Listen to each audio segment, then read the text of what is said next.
जैसे अकिंचन दशा के अवभाषण के समय माया भाव को प्राप्त चिदात्मा अपनी संकुचित शक्ति से पुरुष की भूमिका को प्राप्त होता है।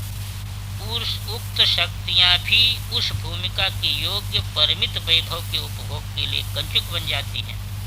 उसके पश्चात पुरुष के नीचे के तत्व समूह के विस्तार के लिए इच्छा ज्ञान क्रिया जो महेश्वर की शक्तियां हैं उनकी छाया का बल प्राप्त करके ही वही माया गुणों की परिणति से उन्मेष को प्राप्त जो उसकी गुणों की साम्य अवस्था प्रकृति हो जाती है उसमें अधिष्ठित हो जाती है, जिसके आश्रय से शिव ही पुर्यष्टक की भूमिका को प्राप्त करता है। इच्छा प्रधान त्रिशक्ति से मन, ज्ञान प्रधान त्रिशक्ति से बुद्धि और क्रिया प्रधान त्रिशक्ति से अहंकार तत्व बनता है।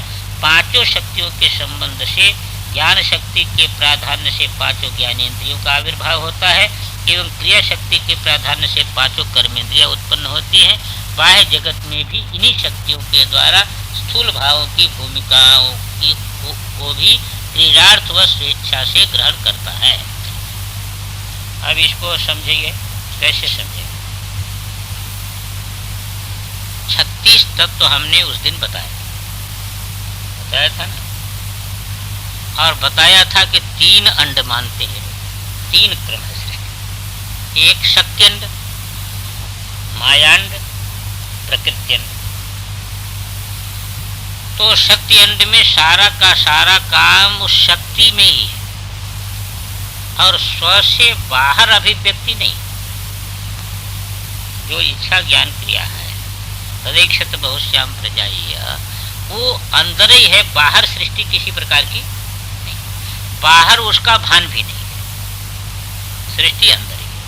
इसीलिए सदाशिव दशा में क्या स्थिति है, जगत अहमतया पश्यन्, वो जो कुछ भी सृष्टि जो है ईक्षण था, वो ईक्षण जो है वह अहम से खाया हुआ रहता है। जैसे आप बैठ करके कोई संकल्प कर रहे हैं और सावधान है, तो सावधान है तो वह संकल्प आपकी अहंता के अंदर खाया हुआ है, बाहर नहीं है।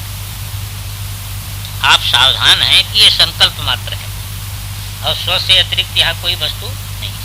तो आप अपने स्वरूप में सावधान हैं, तो सावधान है तो सारा का सारा जितना संकल्प है आपकी अहंता से खाया हुआ है। एक चीज हो गई। दूसरी चीज क्या हो गई कि आप स्वतंत्र हैं, आपकी स्वतंत्रता में कोई बाधा नहीं है। वहाँ क्या बाधा है? आप उसको मिटा दीजिए, आप उसको जो है बना दीजिए। आप आम में महुआ लगा दीजिए, महुआ में जो है कटहल लगा दीजिए, क्योंकि आप सावधान हैं अपने में। आप जानते हैं कि मेरा संकल्प है और मेरे अधीन है और मेरी शक्ति है, मुझसे भिन्न नहीं है। तो ये जो वैभव है, यहाँ स्वातंत्र का वैभव बहुत प्रबल रहता है। यहाँ स्वातंत्र शक्ति पूर्ण रूप में जागरूक रहती है। तो यहाँ तक की भूमिका जो है ये शक्ति अंड की भूमिका चलती है। अब वही ईश्वर दशा में क्या होता है कि जो शुद्ध विद्या है, जो उसके अंदर सबको अहम के अंदर ले लेने का जो शक्ति है, उसमें जो है इदम का पुट बढ़ जाता है। तो वो शक्ति जो है माया हो गई है। इदम का पुट जहाँ बढ़ा, कहा वो शक्ति ने जो है वह माया का रूप धारण किया। तो वो शिव का नाम क्या हो गया? ईश्वर हो गया। जो शिव था वो जो है सदाशिव, शिव मूल में हुआ। जगत अहमतया पश्यन् सदाशिव, उस वृत्ति को लेकर के सदाशिव है उसकी संज्ञा। सदाशिव संज्ञा तक किसी भी प्रकार का बाह्य नहीं है, शुद्ध तत्व है। यहाँ पर शुद्ध तत्व है, यहाँ पर सब चिन्मय है और चैतन्य अतिरिक्त कोई भी जो है वह विश्व का अनुभव नहीं है। सदाशिव दशा तक किसी भी प्रकार का चैतन्य अतिरिक्त किसी प्रकार का अनुभव नहीं है। और जहाँ क्या हुआ कि इदम का पुट थोड़ा सा बढ़ा, क्योंकि वह संकल्प, अब उसका संकल्प धीरे धीरे बाहर उन्मेष दशा हो रही है, उन्मेष तो बाहर प्रसरित हो रहा है। तो बाहर प्रसरित हो रहा है तो जो वो शुद्ध विद्या थी, जो शिव में शक्ति थी, उसने अब क्या हुआ? माया हुआ। अब उसी की संज्ञा हो गई माया। माया हो गई तो भेद दिखने लगा। माया हो गई तो क्या हो गया कि अब भेद दिखने लगा। ये दृश्य है, मैं दृष्टा हूँ, ये जगत है, मैं शासन करने वाला हूँ। अब वो शासन शास्य भाव हो गया। पर अभी सारा का सारा विश्व उसके अधीन है। ऐसा होने पर भी मायांड में भी सारा का सारा विश्व उसके अधीन है, उसके विश्व उसके बाहर नहीं है।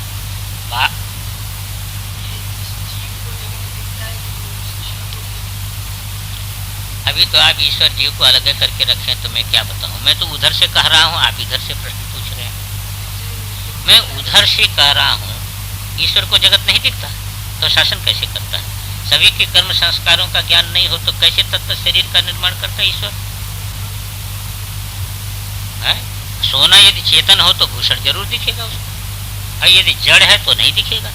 ईश्वर यदि सोने के समान जड़ हो तो उसको नहीं दिख सकता है आभूषण। यदि जो है वह ईश्वर जो है वह जड़ नहीं है, चेतन है, तो उसको जरूर दिखेगा, उसको भान होगा। चैतन्य का तो परामर्श शक्ति ही है। तो उसको समझने का प्रयास करिए कि सदाशिव दशा में क्या है कि सारा जगत जो है, जो जिसकी सृष्टि की बात है, वो सारा का सारा अहम के अंदर खाया हुआ है, स्व से अतिरिक्त नहीं। ये भान पक्का है। इस भान के गर्भ में होकर के जगत वहां पर जो जगत का भान है, जगत का भान जो है इस भान के गर्भ में होकर के, इससे बाहर नहीं है। और जहां ईश्वर दशा आई तो ईश्वर दशा में क्या होता है कि इदम का पुट बढ़ जाता है, इसीलिए ईश्वर के साथ वो माया की भूमिका आ जाती है। अब देखिए शुद्धाशुद्धत्व आ गया, वहां तक सदाशिव तक क्या था? शुद्धत्व। वहां पर शुद्धत्व है, कहीं किसी प्रकार का जो है वह कोई समस्या नहीं है जगत में। वहां जगत की किसी भी प्रकार की समस्या नहीं है, वो कोई भी बाधक नहीं है, वो बाधा का कोई प्रश्न नहीं है, क्योंकि मैं के अंदर वो खाई हुई दशा है। और जहां पर ये ईश्वर में आया तो ये देखिए शुद्धाशुद्धत्व, शुद्ध भी है अशुद्ध भी है, क्योंकि ईश्वर को ये ज्ञान भी है कि ये सारा का सारा जगत मेरे अधीन, मेरा वैभव, उससे भिन्न नहीं है। पर वो जो है इदम का पुट उसको ज्यादा है, इसलिए वहां शुद्ध भी है और अशुद्ध भी। ज्ञान में शुद्ध है तो उसको कभी मोह नहीं हो जाएगा, वो ज्ञान दशा में शुद्ध है, पर इदम अपने से भिन्न करके जो है उसको प्रतीति है, तभी उस पर शासन करता है, तो माया का आश्रय ले लेगा। अब जहां ये माया आई तहां जो है वह अब देखिए ईश्वर दशा आ गई ना। अब यहाँ पर माया आते ही अशुद्धि का संयोग हो गया, शुद्धि के साथ अशुद्धि का संयोग हो गया। जहाँ अशुद्धि का संयोग हो गया तो भेद ज्ञान बढ़ा, तो भेद ज्ञान बढ़ा तो अब पंचकंचुक आ गए, माया के कार्यभूत पंचकंचुक आ गए। और यही पंचकंचुक जो है एक ईश्वर चैतन्य में अनंतता कर दिया। अब अनेक जीव हो गए, अनेक जीव, अब तो अनेक जीव हो गए। अब अनेक जीव हो गए और अब पुरुष अनेक हो गए ना, सांख्य के पुरुष अनेक। अब वो माया क्या हो गई कि अब वो अशुद्धत्व में आ रही, माया प्रकृति हो गई। अब माया जो थी ना वहां पर, तो माया जो है शुद्धाशुद्धत्व में जो माया थी वो हो गई प्रकृति, अब स्थूलता, अब अशुद्धत्व आ गया। अब यहाँ अशुद्धत्व आ गया। अब ये प्रकृति का जो कार्य चलेगा, ये प्रकृति का कार्य तो यहाँ से लेकर के वहां तक शुद्धाशुद्धत्व है, उसके ऊपर जो है शुद्धत्व है, और यहाँ से अशुद्धत्व आ गया। अब यहाँ से जब अशुद्धत्व आ गया तो अब जैसा कर्म करेगा उसी प्रकार का अब वो प्रकृति बद्ध ये शरीर इत्यादि के साथ बंध करके ही उसका सारा का सारा व्यापार शुरू हो गया और वह इसके अंदर केंद्रित हो गया। तो इस क्रम से वो सृष्टि चली, तो वो इस क्रम से चली, तो उसी को कहा। देखिए अब इसको समझिए, अब वो शब्द समझ में आएंगे,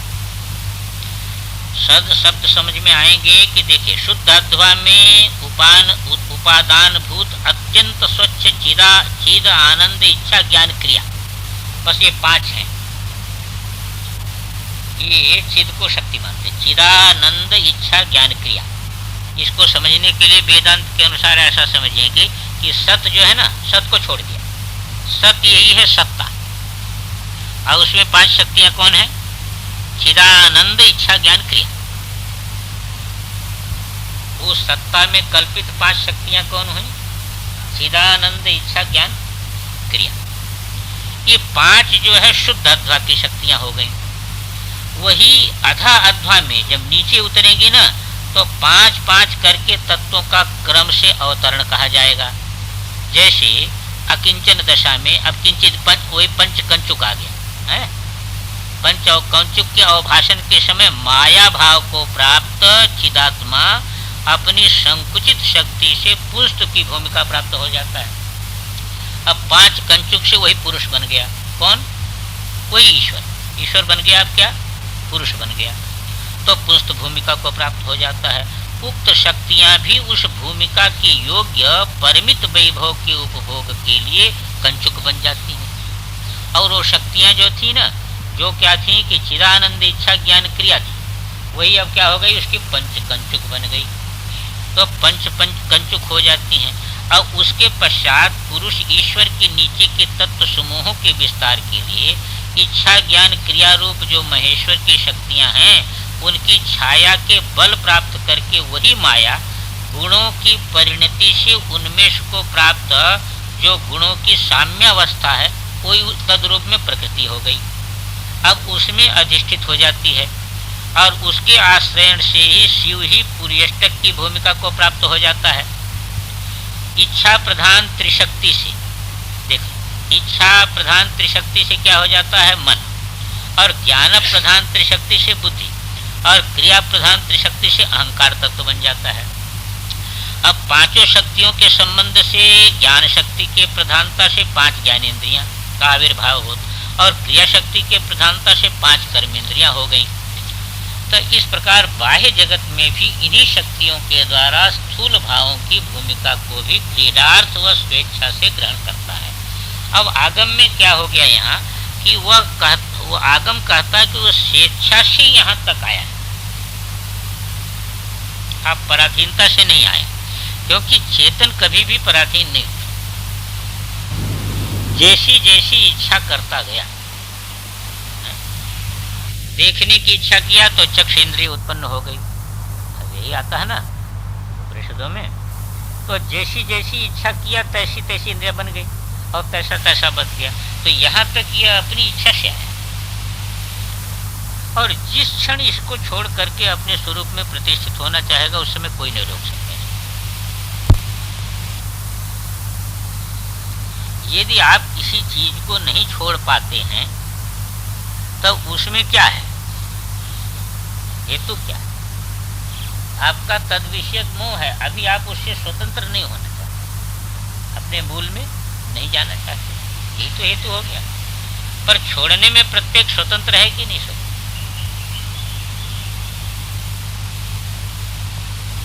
छोड़ने में स्वतंत्र है कि नहीं स्वतंत्र? जगत को छोड़ने में ये जीव स्वतंत्र है कि नहीं स्वतंत्र?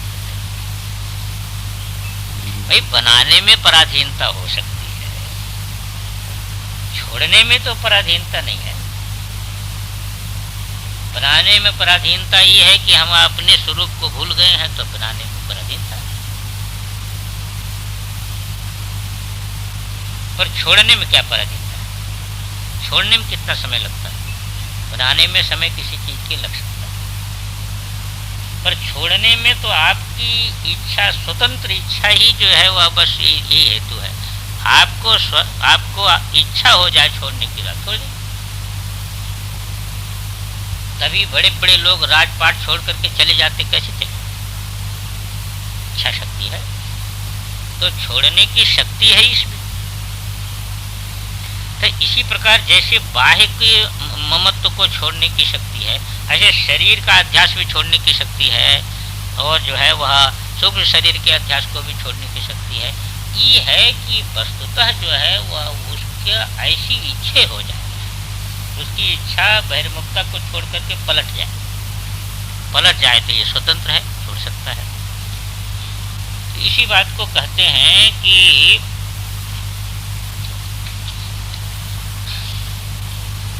इस प्रकार भिन्न भिन्न रूपों में विश्व रचना करके सब में अपने अभिन्न प्रकाश स्वरूप से व्याप्त यह चिदात्मा अपने अभीष्ट विश्व नाट्य क्रीड़ा में अपने विशुद्ध आनंद स्वरूप का चमत्कार देखता है।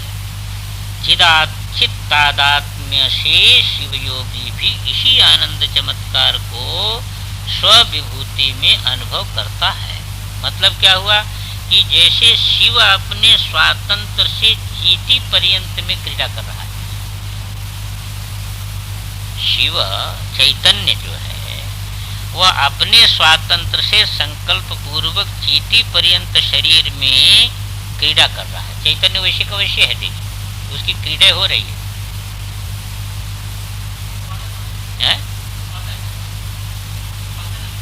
अपनी इच्छा से दुख पाता है क्या? एक महात्मा थे उत्तरकाशी में, अवधूत जी, उनके पास बैठ जाइए तो फिर अजातवाद के जो है वह मंत्र वो आप न उठ जाएंगे तो वो बंद नहीं करेंगे, दिन भर सुना। हमने एक दिन कहा, अकेले में ही था, सुना रहे थे, हमने कहा कि जो है वह स्वामी जी जो है ये ब्रह्म मच्छर क्यों बन गया?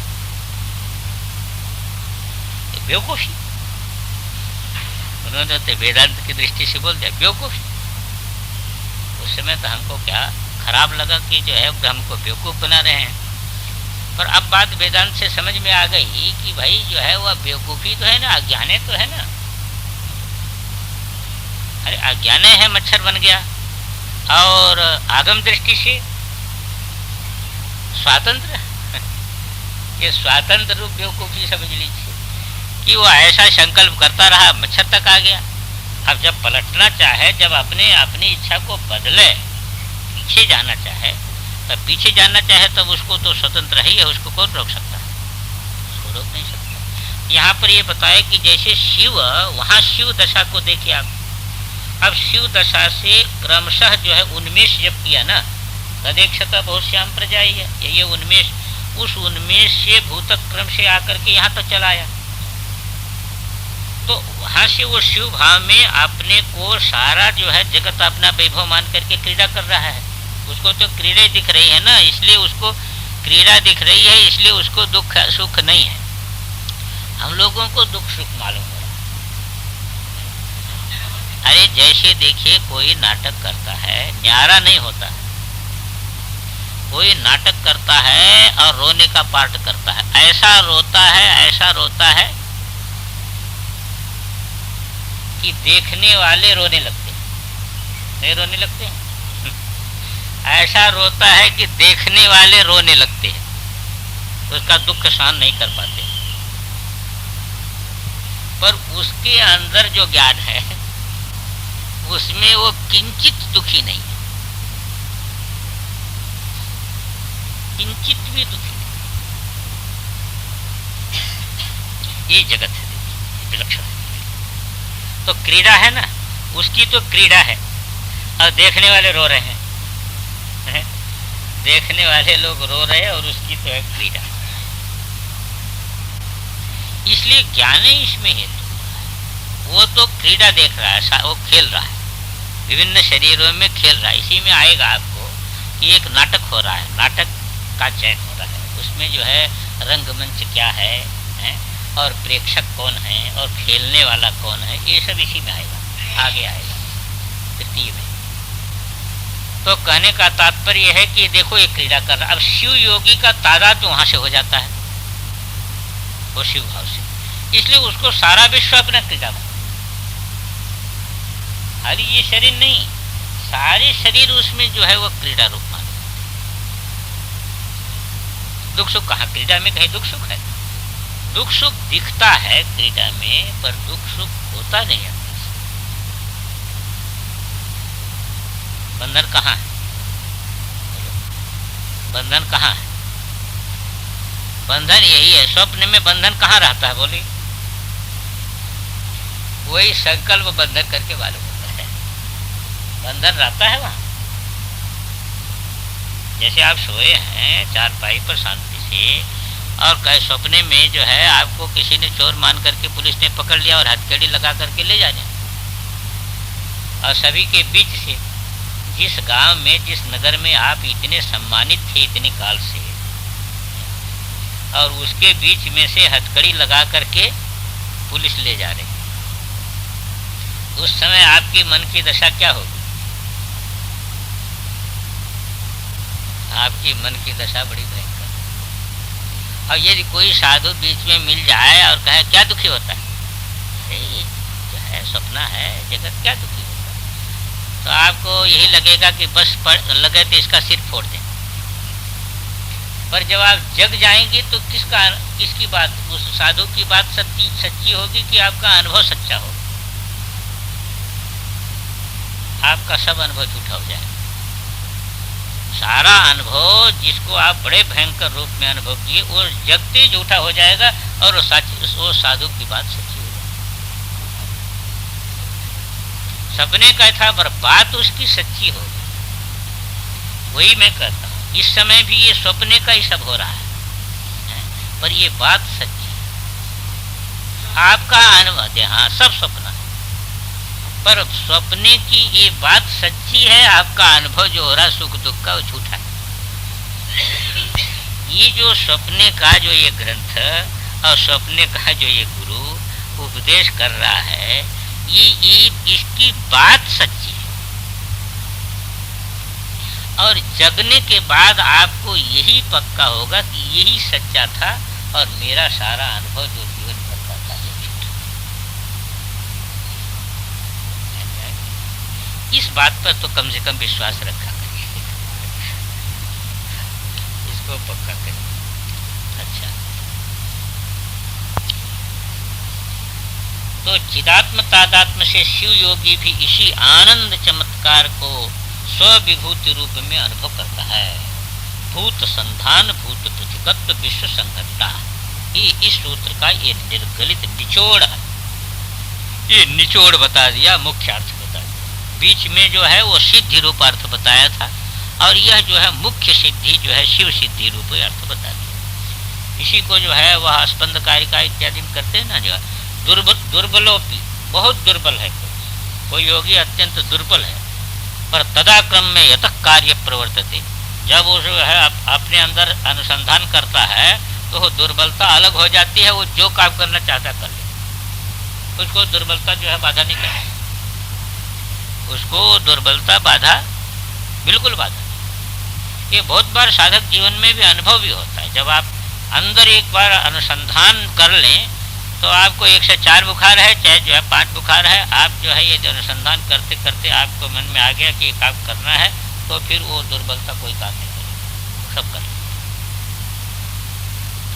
तो इसका तात्पर्य है कि देखो ये शक्ति है, उस प्रकार की जो है वो शक्ति है, उसका खाली अनुसंधान नहीं कर पाता, बस इतने। वहाँ पर ये दृष्टांत देते हैं, दुर्बल भी है पर जो है वह उसके मन में संकल्प आया तो वो जो है वह बड़ी बड़ी चीज़ों को उलटने में समर्थ हो जाता है। तो वो शक्ति है, और वो मानस जागरूकता जो है उसमें नहीं, जब तक नहीं होती तब तक नहीं होता। अब जो है इसके बाद ये चीज बताते हैं, ये शक्तियाँ किस प्रकार संपूर्ण जगत का कारण हैं और आत्मा का इन सब पर प्रभुत्व कैसे है, इस पर अनुग्रह मूर्ति का।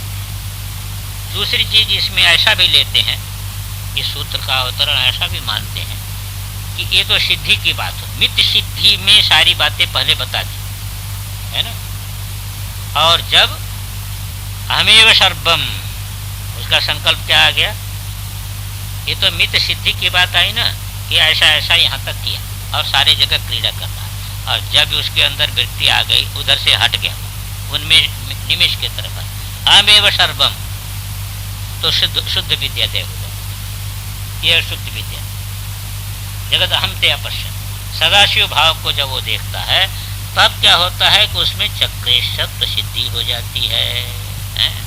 संपूर्ण जो इतना शक्ति चक्र है उसके गर्भ में प्रतिष्ठित हो जाता, उसके अंदर अहमेव सर्वम। अभी तो इदम करके सारी की सारी सिद्धि की बात बता दी, बहुत प्रतिगत बात। और जब वह योगी जो है वो निमेश भाव में जो है अहमेव सर्वम को लेता है तो सारा का सारा जो है फिर इसी को कहते शुद्ध विद्योदया चक्रे सत्व सिद्धि ही, शुद्ध विद्योदया चक्रे सत्व सिद्धि ही कहते शुद्ध विद्योदया, यही है शुद्ध विद्या। अहमेव सर्वम, ये शुद्ध विद्या के उदय होने से माहेश्वरत्व जो है प्राप्त हो जाता सारी शक्ति चक्र उसके अंगभूत हो जाते हैं। विश्वात्म की वांछा से जब यह शिव स्वरूप योगी निज शक्ति का अनुसंधान करता है, उस समय मैं ही सब कुछ हूँ, इस प्रकार का विश्वात्मक शुद्ध विद्या का उदय होता है। उसमें स्वशक्ति चक्रेशत्व रूप माहेश्वर पद की सिद्धि होती है। परम शिव विश्वमय विश्वोत्तीर्ण परम स्वतंत्र है। परम शिव जो मूल तत्व है, विश्व में भी वही है और विश्व से उत्तीर्ण भी वही है। पर्दा ही संपूर्ण चित्र रूप में भी वही है और चित्रों से रहित भी वही है। तो परम शिव विश्व में विश्वोत्तीर्ण परम स्वतंत्र है। तद्भावापन्न योगी में मैं सर्वरूप हूँ, इस प्रकार का बोध रूप शुद्ध विद्यात्मक परम स्वातंत्र का उदय होता है। इस शुद्ध विद्या के कारण योगी में अणिमादि अष्टैश्वर्य रूप सिद्धियां स्वतः प्रकट होती हैं।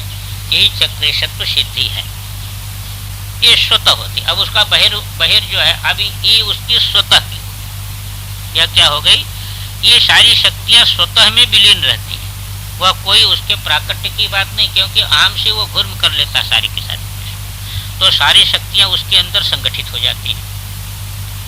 अब इसके बाद एक चीज देते हैं जिसका अगले के साथ संबंध है, क्योंकि आगे जो है अब शाक्तोपाय आएगा और शाक्तोपाय में मंत्र की ही सबसे ज्यादा जो है, वहां की सारी साधना मंत्रात्मक साधना। और मंत्र का वीर्य कहाँ है? मंत्र का वीर्य भी चैतन्य में ही, वही परा जो वाक है, परावाक का क्या स्वरूप है? जो आपका तुरीय का स्वरूप है, वही जो है परावाक का स्वरूप है। इसलिए कहते हैं कि इस योगी के, इस प्रकार की योगी को मंत्र वीर्य संबित किस प्रकार से होती है, इस पर मंत्र वीर्य स्वरूप का प्रतिपादन यह अगला माहेश्वर सूत्र है। महाहृदानुसंधानान मंत्र वीर्यानुभवः, महाहृदानुसंधानान मंत्र वीर्यानुभवः। ये महाहृद है। क्यों महाहृद है?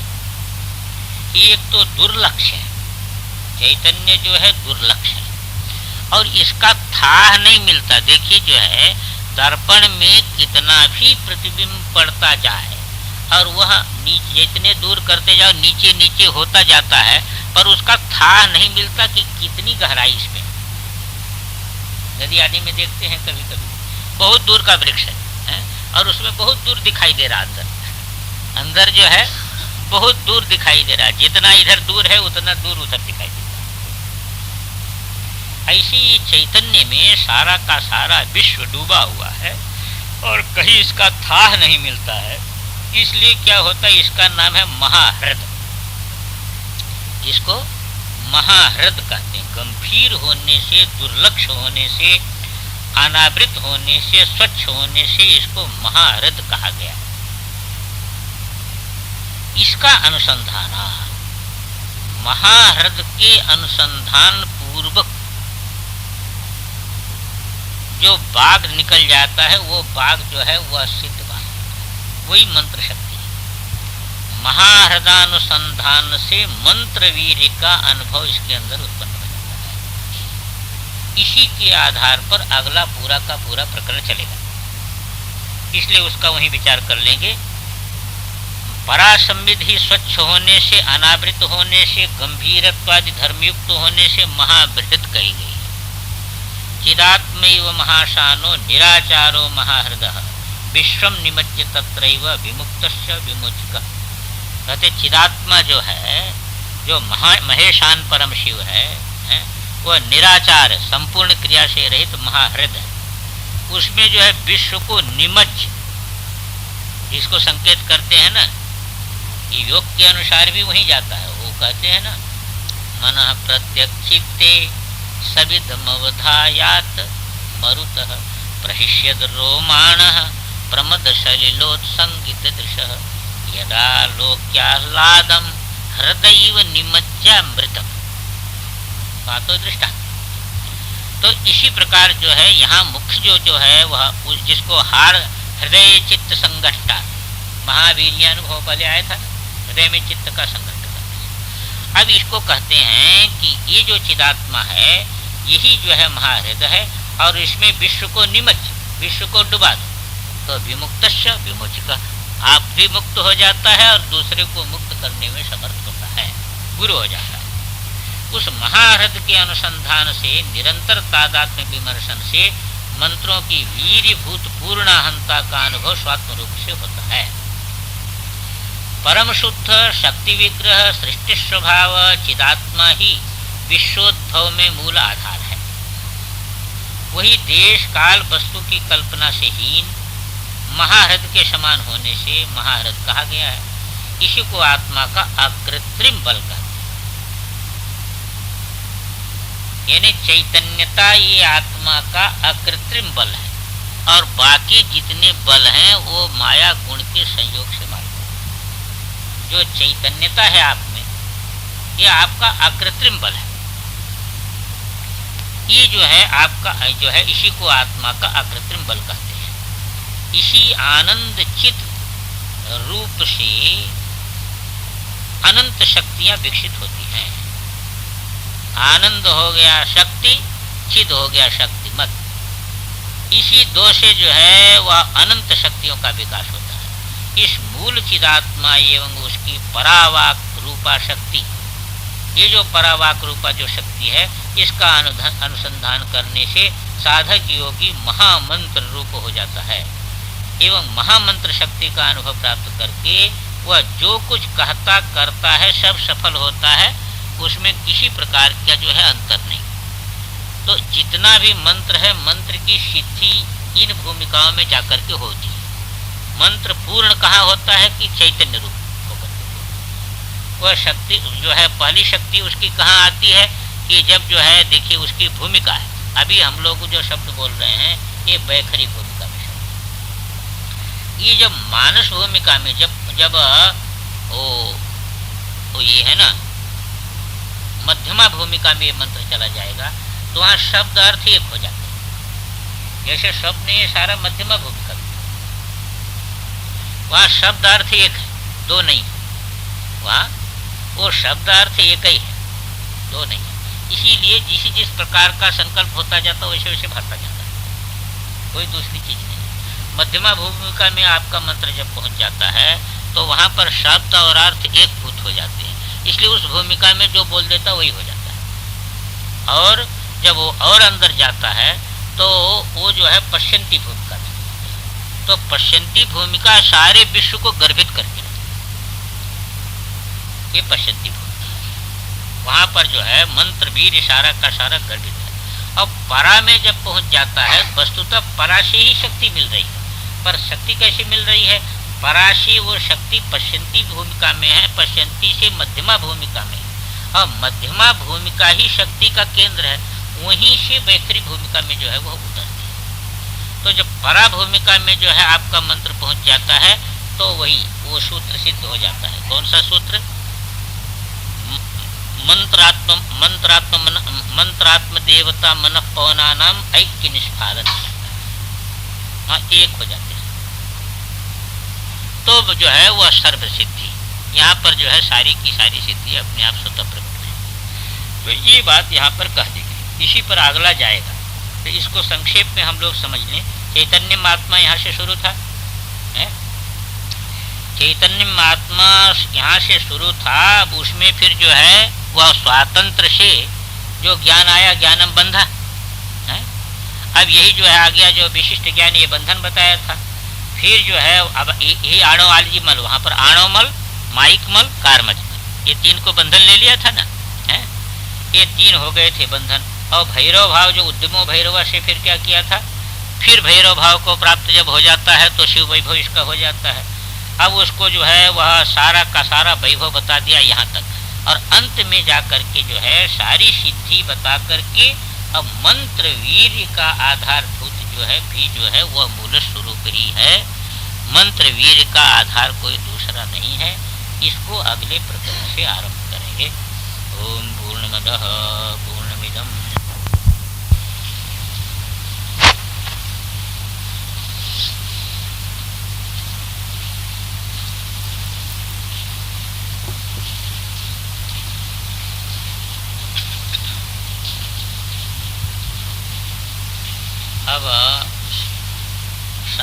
पाय के बाद शाक्तोपाय चलेगा।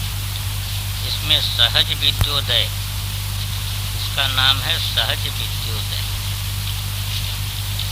संकेत पहले किया था हृदय चित्त संघट्टात् विश्वस्वाप दर्शन। तो यहाँ पर चित्त शब्द का प्रयोग आया था कि बुद्धि जो है वह हृदय में जो है वह हृदय के साथ एकीभूत हो जाए, तादाद। हृदय माने वही चैतन्य, परासंबित का नाम है। कि परासंबित शक्ति पूर्णहंता ये सब जो है वह वही वो शक्ति जो है वह शक्तिमान में जो स्वातंत्र शक्ति है इसी का नाम। तो हृदय में जो है चित्त जब एकीभूत हो जाता है तो ये शिव योगी जो है, जैसे शिव में जो है उत्पत्ति पालन संहार सारी चीजें हैं, और जैसे जो है वह शिव ये संपूर्ण जगत को अपने में लीन जो है ऐसा जानता, हम तय करके, इसी प्रकार उसको एक सामर्थ्य प्राप्त। ये तो शांभोपाय में कह दिया था, शांभोपाय में कह दिया था, पर शाक्तोपाय में, शांभोपाय में तो क्या है कि वह पूर्ण शक्तिपात से विद्ध है शास्त्र, इसलिए उसको संस्कार की अपेक्षा नहीं होती, उसको संस्कार की अपेक्षा नहीं होती। पर इसमें क्या है, संस्कार की अपेक्षा से उसी भाव को प्राप्त होगा, भाव वही प्राप्त होना, पहुंचना वही है। एक हमेशा जो है आगम की दृष्टि से ध्यान रखिए कि सत्तात्मक जो चैतन्य तत्व है यही सर्वशक्ति संपन्न, शब्दमयी अर्थमयी सारा का सारा सामर्थ्य इसी दूसरे में। वहां भी आप देखेंगे तो चैतन्याश्रित ही तो सारी की सारी शक्ति है। अरे हिरण्यगर्भ जो है पूर्ण शक्ति संपन्न संपूर्ण ज्ञान क्रिया शक्तिमान हिरण्यगर्भ है, तो मूल को छोड़ करके तो है नहीं, मूल को लेकर के